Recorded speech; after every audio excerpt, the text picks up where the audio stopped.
Well, good day, everybody. This is Tom Judd from the Global Clinical Engineering Alliance, and I'm delighted that you're here with us today. We've got an amazing program to talk about and great faculty, and looks like it's a growing turnout that we're excited about.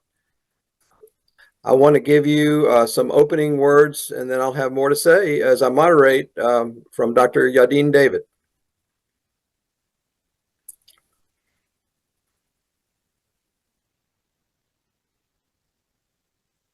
Hi, everyone. My name is Yadin David. I'm the president of the Global Clinical Engineering Alliance, and I'm delighted to welcome you to a program where you will get a lot of good information about excellent program.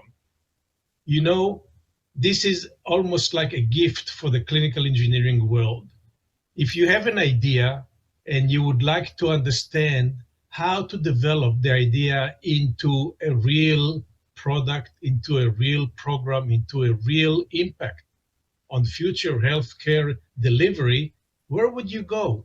Well, here is the World Health Innovation Forum offering a stage for you to come on, learn how to go through the phases and bring it to the reality. The principle of you bringing your own idea and being a student among experienced innovators and mentors in a very interesting campus is something that is new to us, but very, very effective. You will hear from last year, 2024 fellows who did like what you are trying to do, came to the program, qualified, applied, brought their innovation ideas and concept and make it a reality. You will hear from the founders, KIHT, of the program of the World Health Innovation Forum, and you will hear from your future mentors how the program is working. There will be a lot of answers to any question that might be posed, and I, for one, is excited to be able to announce the program is coming, and therefore get ready. Thank you. Well, thanks, Yadin. Appreciate that. Yadin David, Dr. Yadin David, the president of the Global Clinical Engineering Alliance. We're now involved with 60 countries, but it's not about us today. It's about our friends from AMTZ, the World Health Innovation Fellow, the Kalam Institute of Health Technology, also there on the campus in Vizag in Southeast India, who are running this incredible fellows program that we're going to hear more about. Now, some of you have just joined. Everybody knows in the Zoom webinar format that you need to share your questions as we go through the program. We're going to probably be just 1 hour today. It's going to be great, packed with great stuff. So share your questions in the Q&A. It's possible, of course, to communicate via chat, but we'd really like to have your questions for the last 20 minutes of the program in the Q&A. Callie, just before I jump into the fellows program, show us what's going on a little later this year that WHIF and AMTZ and GCEA are going to be involved in. Tell us about the Congress for a moment, if you would. Thank you, Tom. Thank you for this opportunity. These beautiful pictures, as you can see here, are from Shenzhen, China, where we hope to meet you all on October 17 this coming year, 2025. This and Callie, if they're wondering where Shenzhen is, it's right next to Hong Kong. So it's easy to fly in, but back to you. The 6th ICHTMC homepage is situated on GCEA website. It's the second tab, where currently we have the homepage and call for papers which are open, and we are inviting you to visit them. And also in this website, on the 4th tab, you can find our education tab with our webinars, where this webinar will be included after it's completed. And I will not take more of your time, Tom. Back to you. And Callie, maybe you can put those links in the chat and we'll yes, move of course. ahead. I will. But she's balancing many balls, and the next will be let's see what happened last year with the fellows program.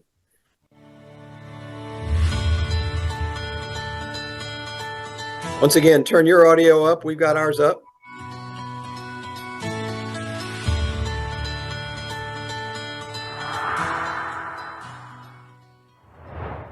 Hello, I'm working on a medical device which monitors the respiratory rate of patients without actually coming into contact with the patients. So that's the innovation in my technology. My project here was to use AI to detect breast cancer, and my goal for this project is to make AI diagnostic available for low resource setting areas. I'm currently working on is an oxygen monitoring system.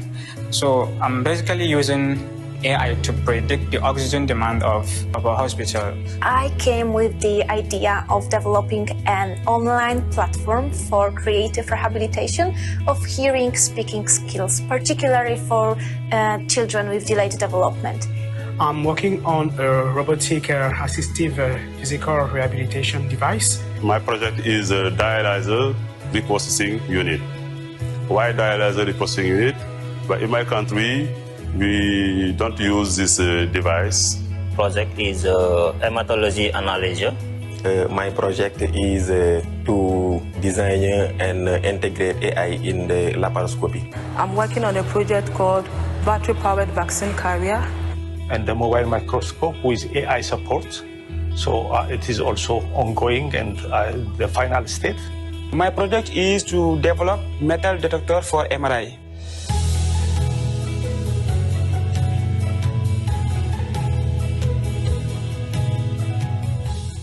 AMTZ. It started with one person, but today the change is amazing. The impact is amazing. I'm really impressed with what I've seen here at AMTZ, particularly with the model that has been developed in order to try to bring new biomedical technologies to market. I'm very happy to participate in this program, WHO Fellowship in India, particularly in AMTZ. It's a life-changing experience for me in particular. I am very happy to participate for WHO Fellowship in India. For me, it was really the best opportunity because MTZ had everything that I need. After I came here, it turned out that I am able to develop the project, when previously I thought that back in Europe I'm not able to do that. We learn from this. So everything is possible here in MTZ. Thank you.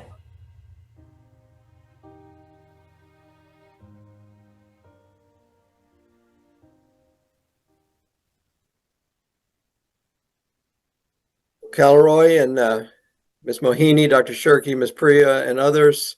I'm getting pretty excited. Let's see what this founder of AMTZ and the Fellows Program has to say. And after that, we'll hear from Ms. Mohini Mehta, who is the leader of the Fellows Program. So Callie, let's tee up Dr. Sharma. Hello and namaste from India. We are part of a huge family of medical technologists here at AMTZ in Vizag on the beautiful beach city on the east coast of India. We are a home to over 150 medical technology producers and manufacturers, notified bodies, maintenance academies, teaching academy, certification and accreditation academy, and home to over 22 centers of excellences set up by the government and the industry for research and technology development in medical equipment sector.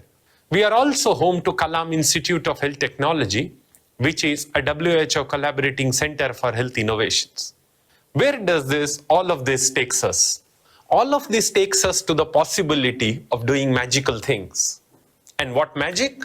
When we have magicians like Yadin David, Tom Jude, and many other luminaries from across the world joining hands with us to orchestrate this beautiful World Health Innovation Fellowship.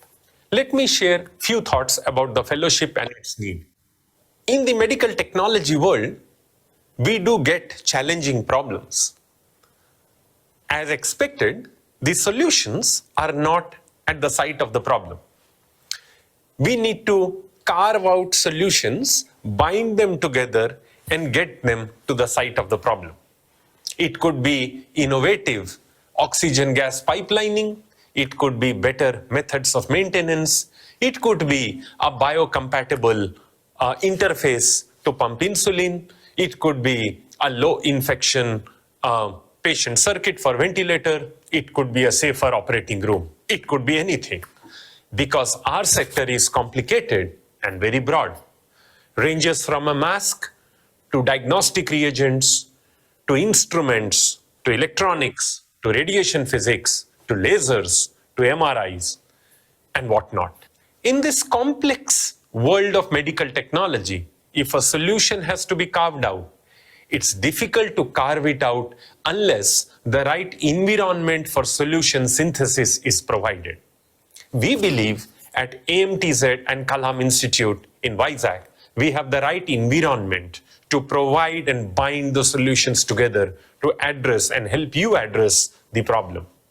And therefore, AMTZ and Kalam Institute started the World Health Innovation Fellowship Program. This program starts with problem identification by the applicant. Yes, by the applicant, not by us. Because the applicant, from whichever country or region, geography they come from, they understand the problem better than we do. And therefore, the innovator picks a problem of their choice which is relevant and has business market potential in their area, in their geography. This problem then gets authenticated either by the local, provincial, or national government, or by wonderful mentors that we have across the world who would authenticate this problem to be a genuine, addressable problem. The innovator then flies into Vizag to our beautiful campus that many of you have given us the honor to host, as we every year host the World Health Innovation Forum in December. And this year too, we will be looking forward to seeing you in December at AMTZ Vizag. So the innovators fly in the month of July, that's when the fellowship starts, to work on their problem. As they come here, they imbibe the technological and intellectual interface that exists in this campus for medical technology. Yes, it's perhaps the world's biggest campus for medical engineering, 6,000 people, 157 private institutions, 22 public institutions, all working towards the common goal of medical technology and finding solutions. So these innovators then imbibe the technological and intellectual infrastructure that exists to orchestrate a possible solution to their problem. They are provided free of cost with a very good boarding and lodging facility. Their accommodation, food, local logistics and travel are all covered by us, by the World Health Innovation Fellowship program itself. And during the course of their stay here, which is from July to December, they meet leaders. Yes, national and world leaders.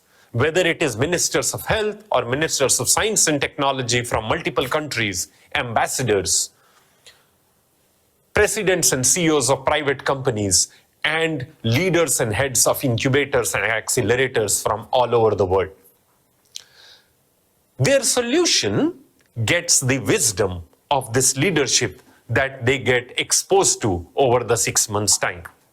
They visit our laboratories, component centers, testing facilities, prototyping centers, and build prototypes of their solutions. And yes, even the funding and financing of first 5 prototypes is paid for by the program.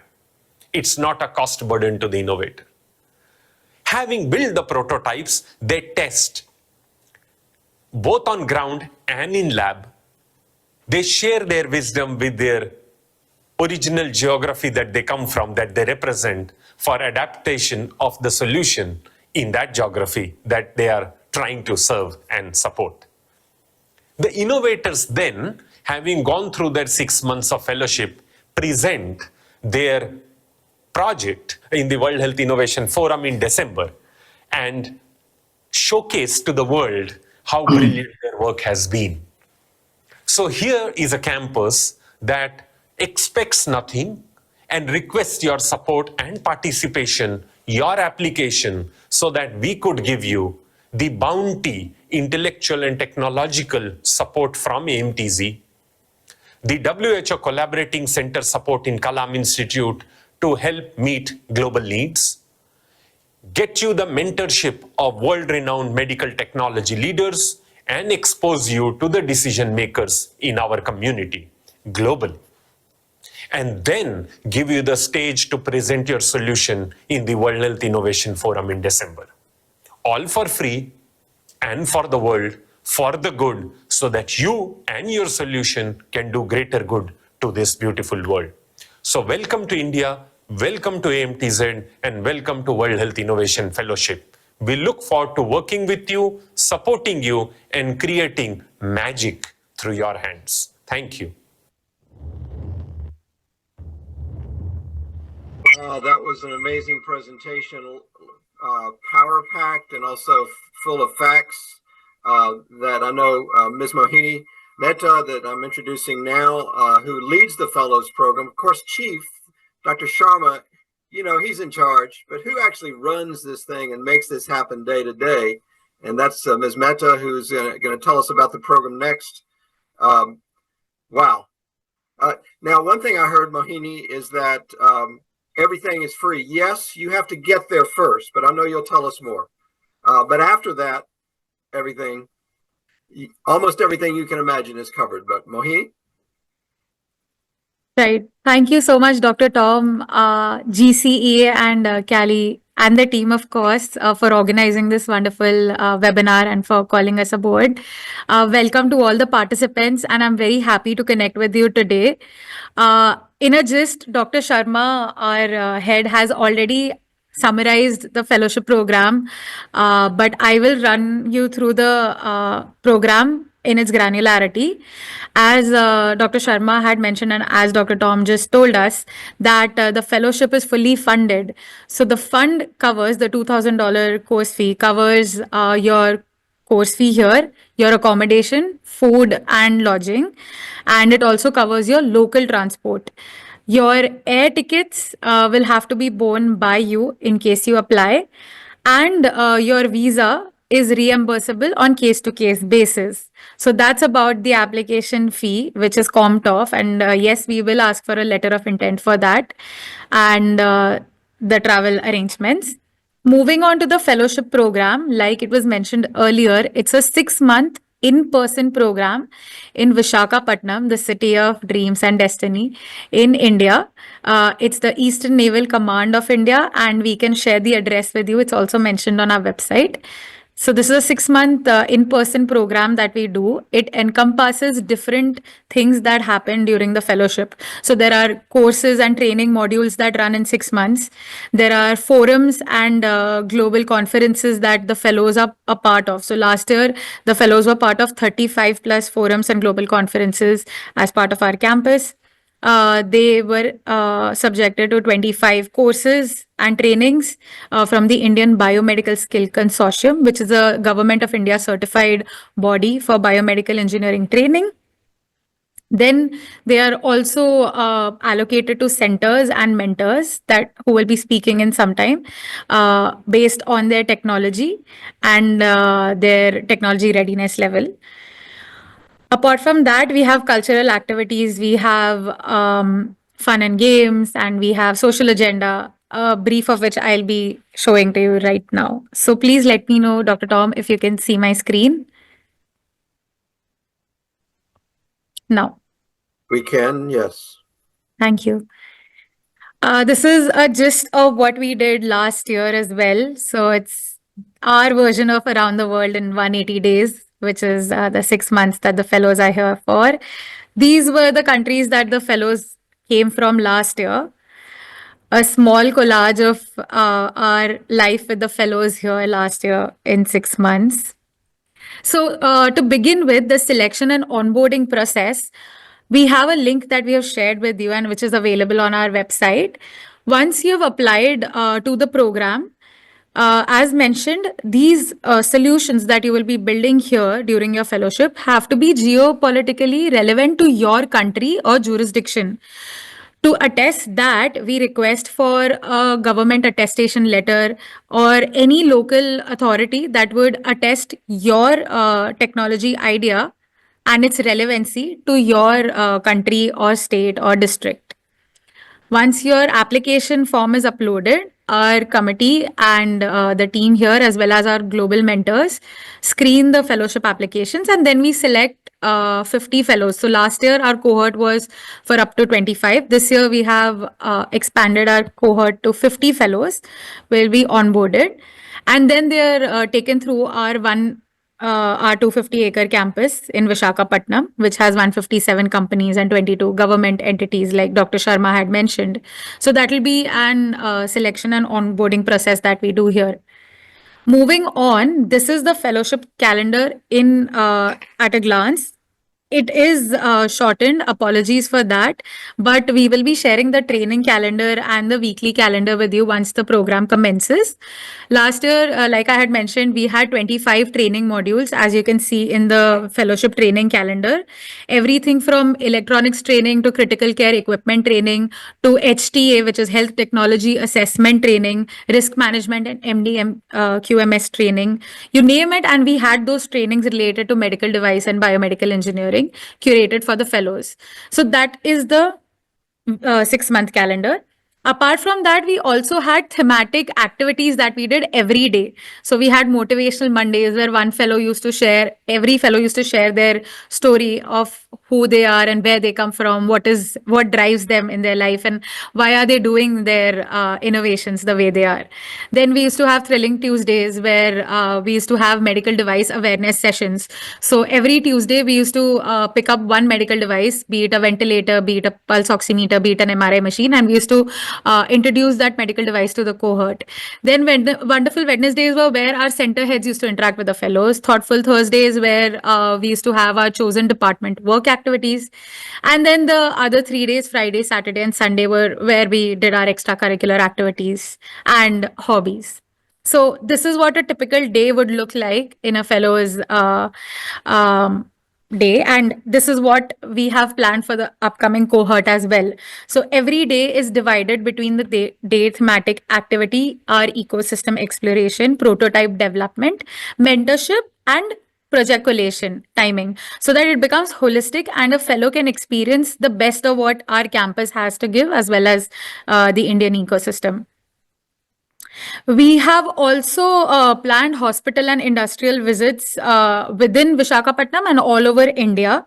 So like you can see, we had visited Apollo Hospital, we had visited RK Hospital, General Electronics Factory at their MRI and CT facility in Bangalore, and other PHCs also within India. This is at a glance the fellowship project. So like you had seen some of the fellows mentioning, Miss LeBurnett from Ghana had made a battery-powered vaccine carrier. Mr. Aliu, metal detector for MRI. Cherno had made a CPAP machine and is now working on a bubble CPAP machine. Padrick made a thermal imaging unit for respiratory tracking for neonatal incubators. Mustafa had created a hematology analyzer for Senegal. Yusufa had created a dialyzer reprocessing unit. Asane had created an AI system for laparoscopy, and Jonathan has worked on a rehabilitation device by integrating a brain-computer interface for that intervention. Our fellow Saeed from Somaliland has developed a medical device training, maintenance, and regulation health technology assessment module for the Ministry of Health Somaliland.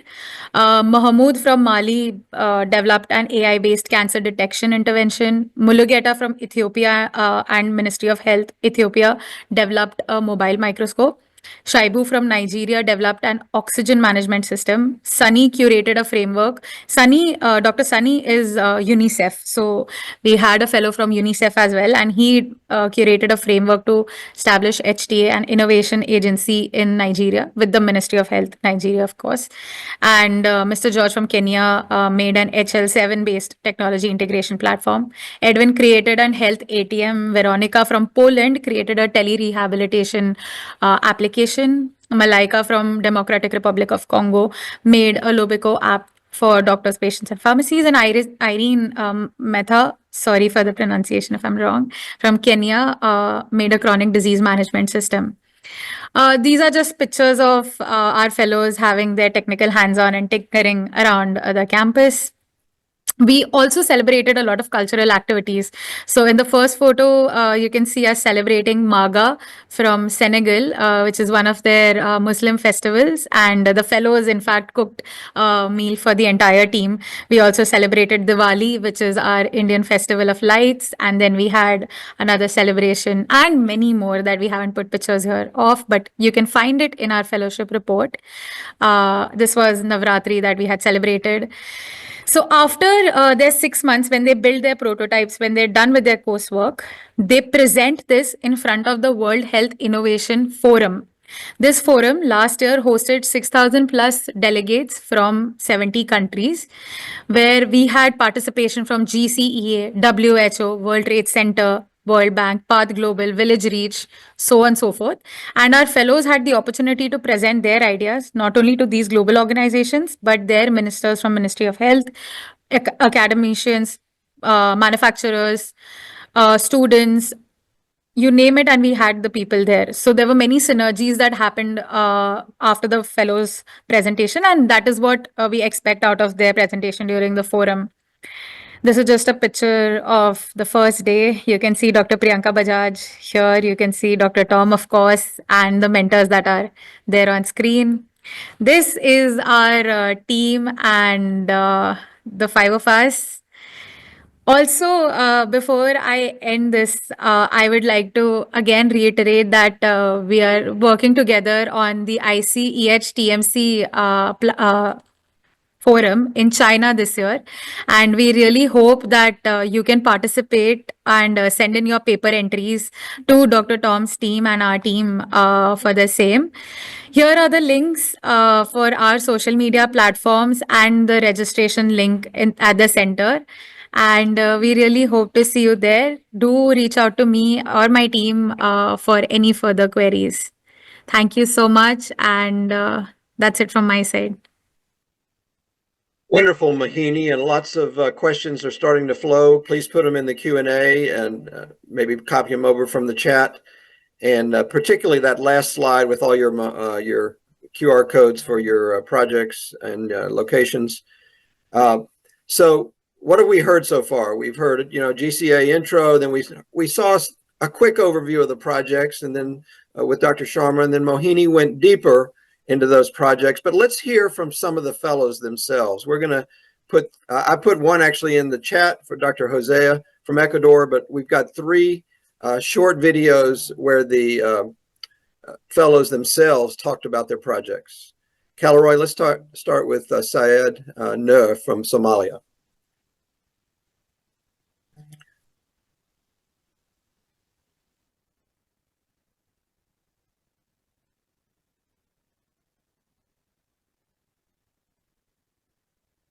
Hello, everyone. My name is Saeed Noor Ahmed. I'm from Somaliland, which is northern part of Somalia. I have been doing engineering, improving and building the capacity of clinical engineering in my country. My story with AMTZ or TZ started in 2023, where I joined the 5th International Congress of Clinical Engineering. I was presenting a paper on regulatory frameworks in Somalia regarding clinical engineering and other medical devices and health technologies. So I met a GCEA team there and also MTZ. And the next year I joined WHIF fellowship. My project entailed on 2 key areas.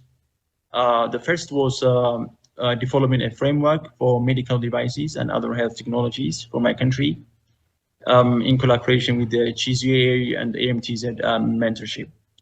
The second part of my project was we have conducted a clinical engineering capacity assessment survey in Somalia, engaging many different stakeholders, including clinical engineers and other health professionals.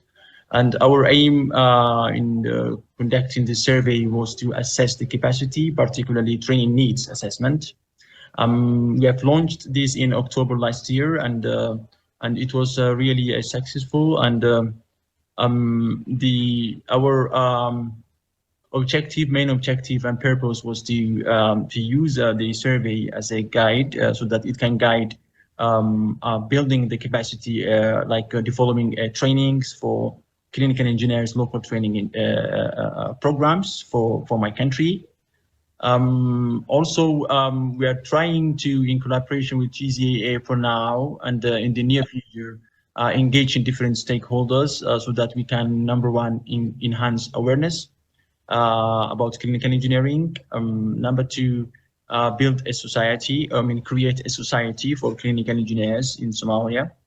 And number three, also engaging the ministry to develop, to implement the developed framework for medical devices, which I already initiated when I'm back home from after December 2024.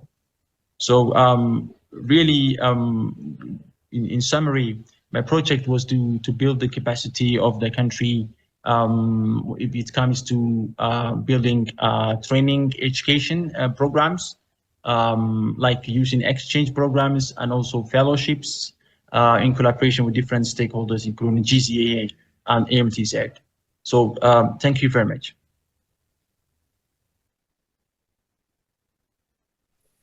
Thank you, Syed. And next we're going to hear from Ms. Libernay from Ghana.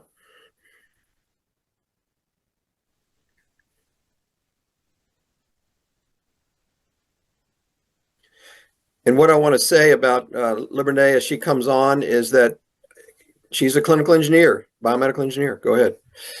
My name is Libernay Ajay. I'm from Ghana. I'm a senior clinical engineer with the Ghana Health Service. I'm working on a project called Battery-Powered Vaccine Carrier. I got to know about the WHIF fellowship through Ghana Society of Biomedical Engineering WhatsApp group. The fellowship has been good.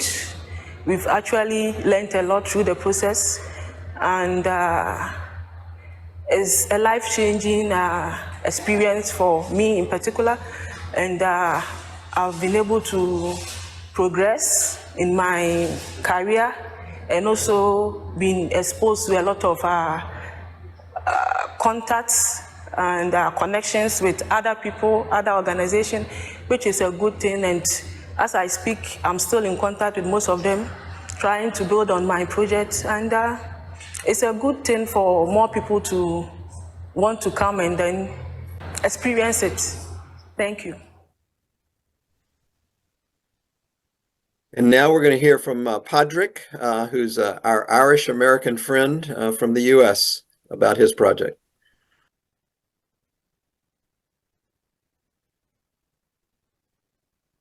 Hello, my name is Padraig Casserly. I am an American and a World Health Innovation Fellow here at AMTZ. I first learned about the World Health Innovation Fellowship through a global health organization based in the United States. The organization is called the Washington Global Health Alliance. For my fellowship research, I'm working on a medical device which monitors the respiratory rate of patients without actually coming into contact with the patients. So that's the innovation in my technology. I am really impressed with what I've seen here at AMTZ, particularly with the model that has been developed in order to try to bring new biomedical technologies to market.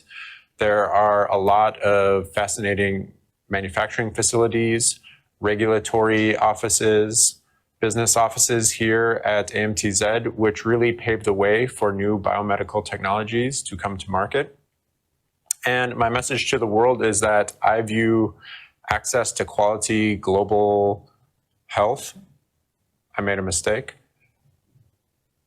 And my message to the world is that access to high quality healthcare is a human right. And I believe that the efforts being conducted here at AMTZ are helping make that human right a reality by reducing the costs to necessary medical devices. Thank you very much. Hello, my name is... So we have this incredible resource, and some of us got to visit AMTZ there in Vizag on the beach, as Dr. Sharma said, in 2018 for the WHO World Fourth Global Forum for Medical Devices, and saw this incredible possibilities. But now there's so much more going on 7 years later. As you heard, over 6,000 people work on site, over 157 private companies, 22 public, I believe he said. Anyway, it's an amazing place. And then once you come and do your project, you're getting all this training, but all that sounds good. All that sounds good. But what about your country? How does your country fit into these applicants for the fellow programs?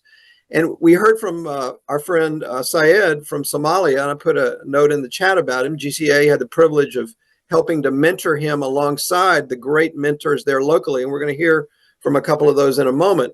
But what does his country think about his project? Well, the Deputy Minister of Health of his country came to AMTZ early last year.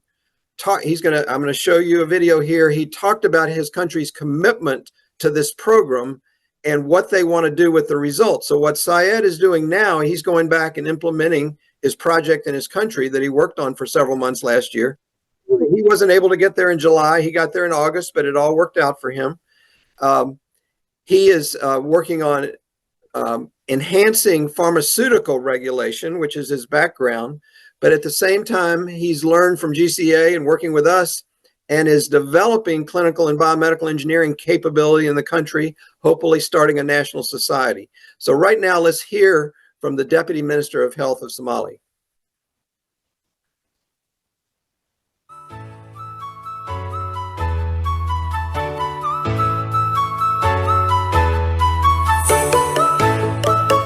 My name is Niban Yusuf. I'm from Somaliland. I'm the Deputy Minister of Health. I have spent 3 days here in Vizag, the MTZ, the Center of Innovation and Technology. It was a great experience for me and for my country to see this technology advancement here at MTZ. During the tour, we have seen a very sophisticated facilities and production of technology that has been made a very short period of time. It is something that we can draw lesson as African countries, especially countries from Horn of Africa. And we really congratulate the government and the people of India by making this success in their country. And I believe we can replicate this success story in our respective countries as African countries. And especially, it gives us inspiration and courage that we can make this success in Somaliland, and we take that commitment and hope back to our homeland, and we are very grateful the hospitality of the government and the MTSAT team in this holy city, Vizag, and I believe we can make this cooperation take forward, make our efforts together to make the success that has been made here in MTSAT. Thank you very much. Well, in the spirit of full transparency, those of you that really know Somalia, Somaliland is the largest province in Somalia, but it's impacting the whole country. So so they've got government support before they come, and they get that as they submit their projects, the fellow applicants. And then once they're selected and they do the 6 months, let's hope, in Vizag, and they present in December, then they go back home and they implement. Now they've, Syed in Somaliland's got not only his Ministry of Health contacts helping him implement, but he's also got the WHO representatives in his country helping him to work on his project and to further develop clinical and biomedical engineering capacity in that country.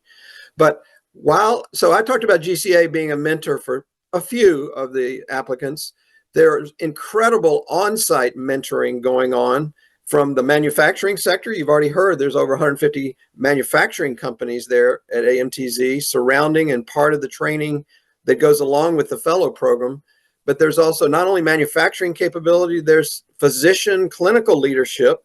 And so I introduced to you Dr. Mahesh Shirky, who will talk about his mentoring experience last year. Dr. Shirky. You're on mute, brother. There you I go. think you all can hear now. Thank you, Tom. First, I should say I'm happy to see the visuals of all my fellows.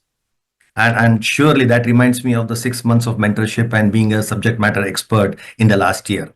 And it was highly pleasure to be with them. And I think spend a lot of time. And most importantly, I could see when they came to us, they had an idea with a problem statement, as mentioned by Dr. Sharma.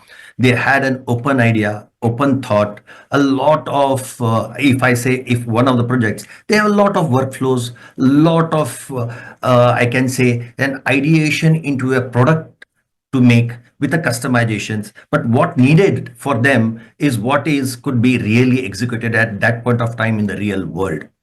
But in the bargain, we understood from when we spoke to everyone. I think being the subject matter expert of the digital health, I understand with the emerging digital health, everybody had two important points to make it. One, to reach the last mile, and the second part is to reach every service delivery to do it. But for that, what was very critical was merging digital health into health technology devices. That is the point of care devices, which I think it was an evolution which they had to adopt a technology adoption to it, which could help them to take care of the point of care devices where data could be captured. But what was important, they had a lot of open thoughts and they had to be customized. So in that fashion, I think when they were mentored through, every day or every thought which they brought was brainstormed, and believe me, that brainstorming was for either side of the people. Like when they were brainstormed, the reality how they could reach their product into the market with the service delivery as a last mile was very critical. And we wanted them to put out a solution in the market which would work for them, work for their country. So that what brought up into a lot of products, I think already, which Mohini has already displayed on. So I did not talk of the product, which was very critical. But in the end, what was critical to them is what we understood, they had a technological intelligence which they developed for themselves, which was very critical. In this emerging and changing modern digital world, technological intelligence to the already the people who are subject matter experts by themselves, but need to adopt some more to do technological innovations, which was very critical. And I'm happy to say we have seen products from right how to develop a AI or right to develop a chronic disease management using digital health, including mobile platforms. Right now, we have been seeing all the fellows which have been describing the products. But in that fashion, I can say, I could thankfully say through my mentorship or probably through my guidance to the people, I am happy to say that IT-enabled service delivery or service products were enabled to the people where they could go back to their country and use them. That's all at all.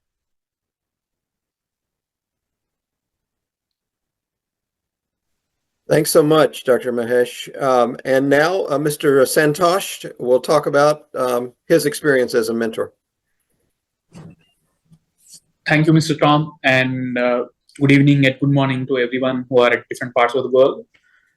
Yeah, my journey with the fellows goes back to the very beginning of ideation of World Health Innovation Fellowship. I joined late. I don't know if there was a historic, rumination of what happened when this was initiated. So there was a lot of enthusiasm when we spoke to the fellows who are about to join and wanted to take part in this fellowship. They had lots of questions: how this happens, how that happens. Of course, I can see also in the text chat group there are some questions right now, similar type of questions that came out during that time. And many people have brilliant ideas at that point of time, but I can see that they're worried how that can be realized in 6 months. And I'm sure AMTZ is the perfect place where dreams can be realized faster, and with the help of a lot of departments around. So just to give you a quick introduction of what my department does and how does it fit in the whole scenario. AMTZ has almost 250 scientists divided into different teams, whether it is biotechnology or artificial intelligence or medical electronics, 3D printing, or material science. We have different groups for different purposes. So when a problem statement comes in, it needs to go through different departments. In medical technology or biotechnology, it's not that you have an idea of biotechnology and only a biotechnology team can help you. because it has to be converted into a product, you need to deal with the electronics experts.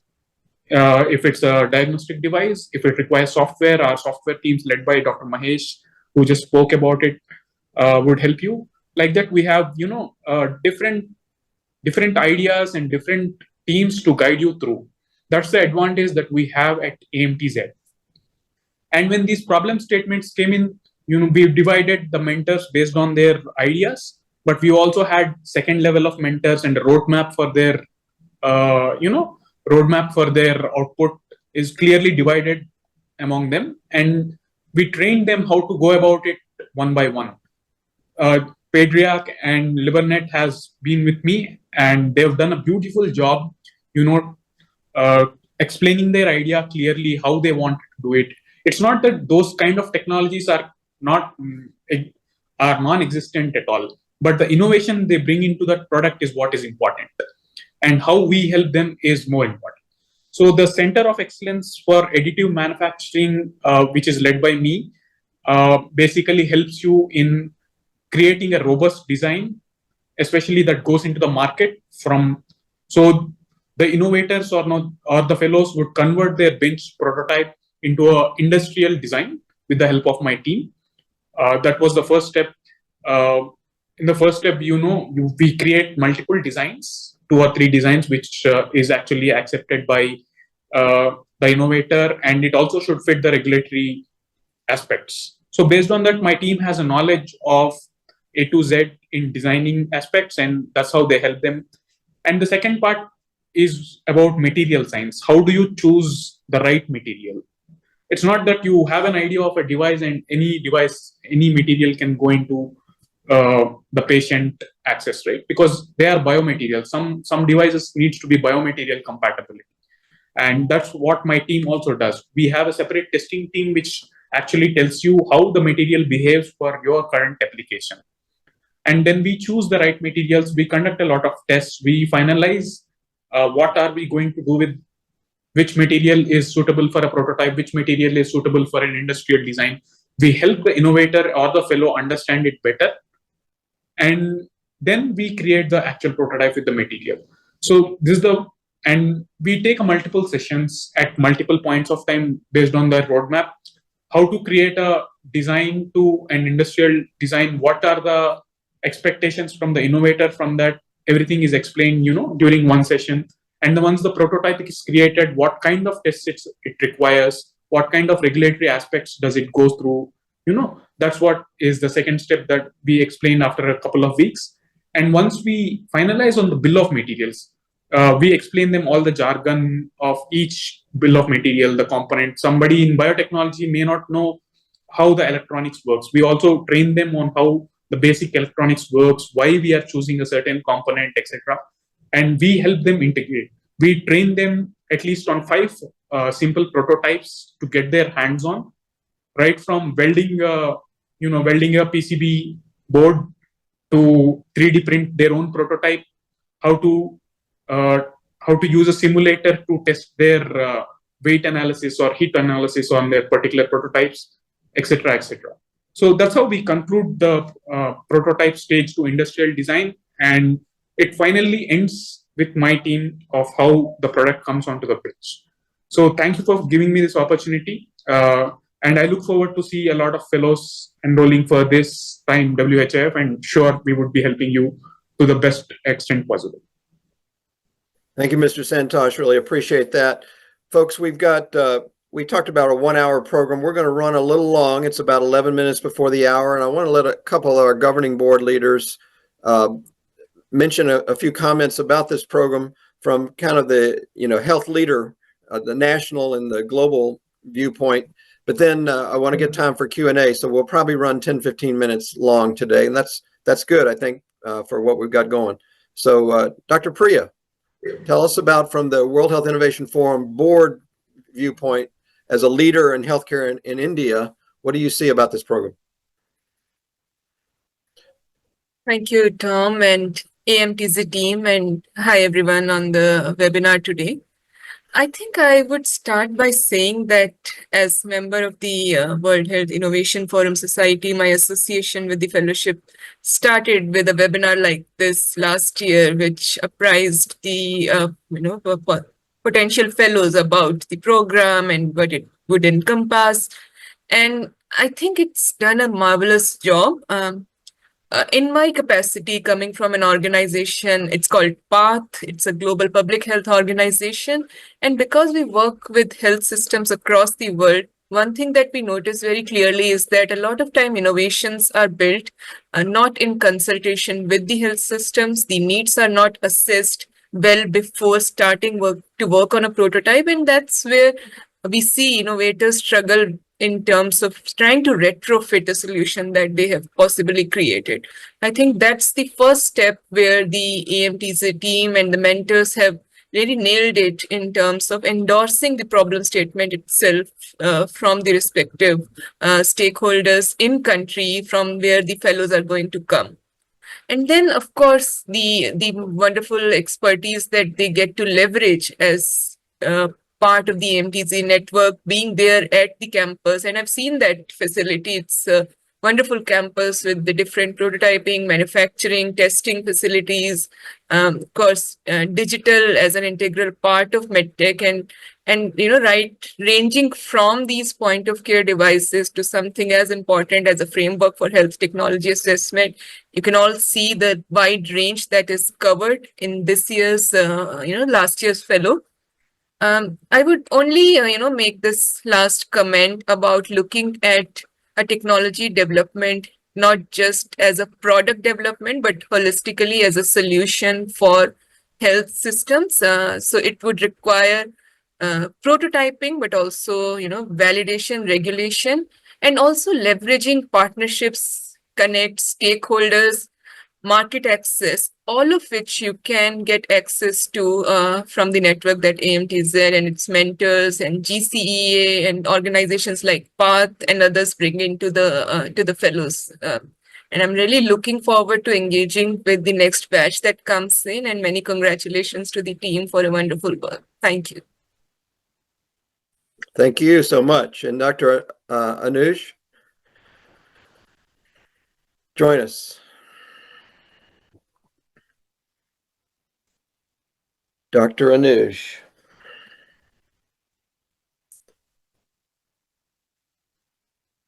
Know if he's on your LinkedIn, or I'm sorry, there you are. Take it away, Dr. Anuj. Tell us about yourself. You're on mute, unfortunately.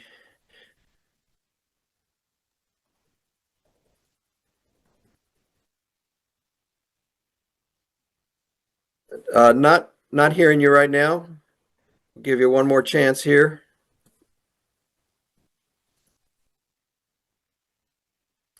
Maybe we'll come back. Mohini, I'm going to turn it over to you and to take a look at the Q&A and maybe start to address that. Maybe we can hear Dr. Anuj in a couple minutes as we wrap up time here. Sure, perfect. Thank you, Dr. Tom. Thank you, Dr. Priyanka, Dr. Mahesh, and Santosh for sharing your insights. I will start answering the questions that have been put up on the Q&A. The first question is, can an individual without any degree or work in biomedical science but interest in the area also apply for the fellowship? Absolutely, yes. If you have any idea in the medical device domain, we are more than happy to support you. Giving a few examples, last year, Mr. Malaika from DRC, he is a journalist and he developed a mobile app for pharmacies, doctors, and patients to connect the three. And like I said, he is a journalist. We had another fellow who was an architect, and their backgrounds didn't matter because they did develop their devices in the 6 months. And we have mentors on board exactly for that. The second question is, if I already have a prototype but still require improvement and refinement, I can apply. Yes, you can. And in fact, we can work out on modifications and different versions of your device so that you can come up with something that's also relevant to other geographies if you want to scale up. Then we have, and we can also help with your scale up, of course. The third question is, are the rooms in the dormitory single, double, or shared with multiple people? Also, is there air conditioning? So, Typically, our rooms have 4 beds, but we allocate 2 fellows per room, so it's double sharing. And yes, there's air conditioning in all of the rooms. Our hostels also have a gym, and we are getting a Radisson Blue in campus where we are going to have a swimming pool. We have a basketball court and everything within the campus. So all of that is there. Are there cybersecurity specialists in clinical devices available to provide support within the campus? I request Dr. Mahesh, if you can answer this question, that will be very helpful. Cyber security being a highly specialized area, I can very clearly say no. The reason it's a highly expertise situation and it is a highly expertise matter. So practically, I think it's better to have pre-advise and come with a pre-prepared, I think the set of requirements.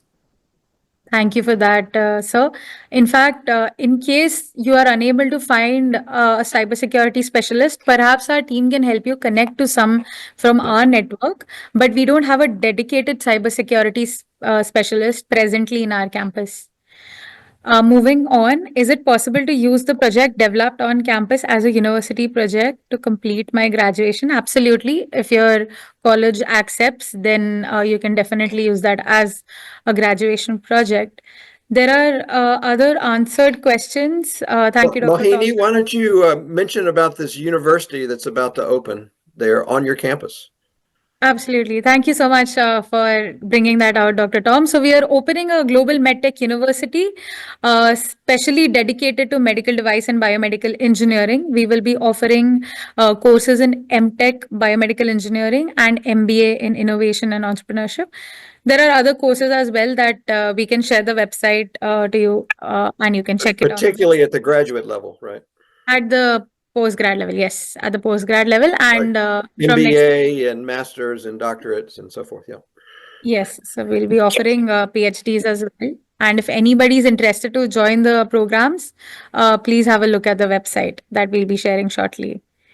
So there are some candidates that we know about that are interested in a fellow program, but also going to the university there. And of course, they'd have to be resident for a while, but it could be an interesting combination, right? Absolutely. Thank you for that. I see one more question from Abdul. Hi, Abdul. Nice to meet you again. And we keep seeing you around the campus and at Geetam. Yes, you can join the fellowship program. Like we had mentioned, once you get your government attestation, we'll be more than happy to take your application forward. Are there any more questions? Okay. Is regulatory framework for medical devices addressed in this fellowship? Can somebody apply to work on good engineering practices for health facilities? Absolutely. Yes, this can be done. And we have a regulatory department that sits out of the campus. It's called Kalam Certification Services. And they mentor fellows who want to develop such frameworks within the campus. So like Saeed had developed for his country and Dr. Sunny had developed for Nigeria, you can also work on such a framework for your country. Please let me know if there are any other. Is there any chance? Francine from Rwanda was also asking about a link to the university that we just mentioned, and I was just saying we can do that soon, if not right this moment. It hasn't opened yet, but it's going to this year, and we saw, those of us there in December saw it being built very rapidly, and they've got a dean and they've got the programs put together. They just need to launch. So we will be sharing the Tom, link. my microphone. Yeah. Go ahead. I can hear you. Good. Mohini, go ahead. Complete yourself, and then I will talk. I'm done. I'm done. All the questions have been answered. Dr. Anuj, please take it away. Thank you, Tom, and it's wonderful to see you and everyone, Mohini, and all the team. Greetings to all. Well, let me give you a one sentence where I'm from. So I'm in Phoenix, Arizona, in US, and I'm a faculty at Illinois State University, and my area is doing quantitative modeling and data analytics in healthcare sector. So, and those are the classes and research I take classes and do the research. So that is my brief background. And about this fellowship, I have been a part of a governing board here for the World Health Innovation Forum. And, this fellowship what it provides is a very unique environment. You are going to that AMTZ, which is Andhra Pradesh MedTech Zone, and that zone provides a big ecosystem. The one of the big issue with doing research and innovation is having a good environment. If you are bombarded with right questions, people coming there, visitors coming from different parts of the world, they are giving lectures, they are giving research topics on various topics that you might not be aware of. So if you are not aware of, you cannot ask questions and you can use in your innovation. So I think it provides as Dr. Tom was mentioning, that there is a university. Moini was explaining about the university and the campus that attracts many researchers, scientists around the globe, and that's a really remarkable environment for everyone. And second thing, which is a unique for this fellowship, is that it doesn't leave you alone after you return back to your institution. It keeps you in the loop. And that is very important, because many times the question arises when you go back, and where do you find the information and who you should talk. And that's where the resources, it's a family. You become a part of the family, and that continues. So a couple of early advice for you all. So apply early, because there is lots of people who will be applying. To apply early, that would be really helpful for thorough evaluation of your work, and have great chance for your application to get accepted. And the second thing is, have your proposal reviewed by others. Because is the proposal is the one thing that is being reviewed very thoroughly, and make sure that others have reviewed, so that if there is a questions by other folks, that you can address before submitting your proposal. So with that, I would like to give all the best to all the applicants, and wish you that you would be able to have a successful application process for this fellowship. So thank you all, and also organizing team, amazing. Good to see you all once again. Dr. News, appreciate your comments, and thanks for getting up early out there in Arizona. Hey, a few questions before we close. We don't need to rush quite too much. I know people need to move on, but one is apply early. Mohini, I mean, I remember the graphic inviting people to this April 15th. Talk about, okay, some people aren't going to be able to get their projects together in the next 3 weeks, right? What does that look like in terms of applying as soon as you might? What's realistic for people? So we close all applications optimistically by the 15th of April, but the second round of applications will close by 15th May, because it will take us 2 weeks at least to review the applications along with our global mentors and the team. So if somebody is putting their project together, maybe, this is the second year, we're going to, trying to go earlier and earlier to give people heads up to prepare. But let's say realistically, people are not going to have their full application in by April 15th. Would you recommend they at least say, here I am, here's who I am, where I'm from, what I think I can work on, and I'll have my full application in by mid-May? Is that realistic? That's perfect. We can in other accommodate. words, I mean, I hear, there's lots of people from different countries online. I see somebody Nigeria, somebody Afghanistan, maybe in exile from there at the moment. Please consider applying, no matter that it's a bit late, for April 15th. May 15th is going to come pretty fast, but do what I said. Indicate your interest and your notice through the application process best you can. GCEA will help be a mediator. We're particularly helping the clinical and biomedical engineering community, and most of these applicants are from that community, not all of them. So we can both help you submit your information to WHIF. I'm not saying otherwise, but also let GCEA know about it, and we can help facilitate, mediate, help you review, send it to the right reviewers. Our colleague from Afghanistan background, you may know GCEA has a memorandum of understanding with the former Minister of Health of Afghanistan. We're working to help build capacity there with the leaders like we are in Somalia and other places. So in other words, don't give up hope, because it's already March 26th and the application deadline is April 15th. Work hard on that proposal now, garner support, let AMTZ, WHIF know about your interest by April 15th and make sure, get ready to put a proposal together by May 15th, and let's proceed along those lines. Once again, does that sound okay, Mohini?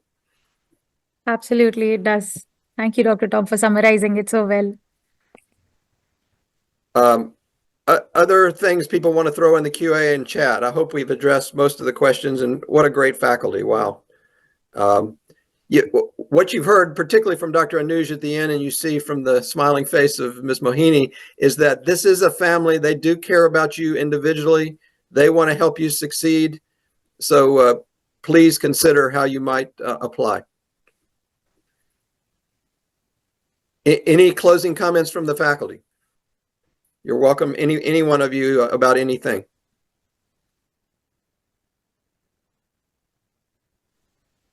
Well, they can always interact with the faculty as well. So they are welcome to take in, contact information from Moini, and happy to answer any questions they may have later on.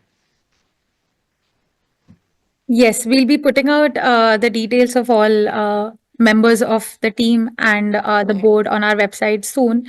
And also the link to the university will be shared shortly.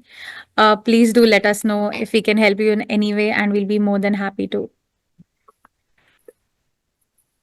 Great. I am putting my email, and I'll direct stuff. It's not about, anyway, I'll put my email in there, and maybe other Ms. Mohini can, and so forth.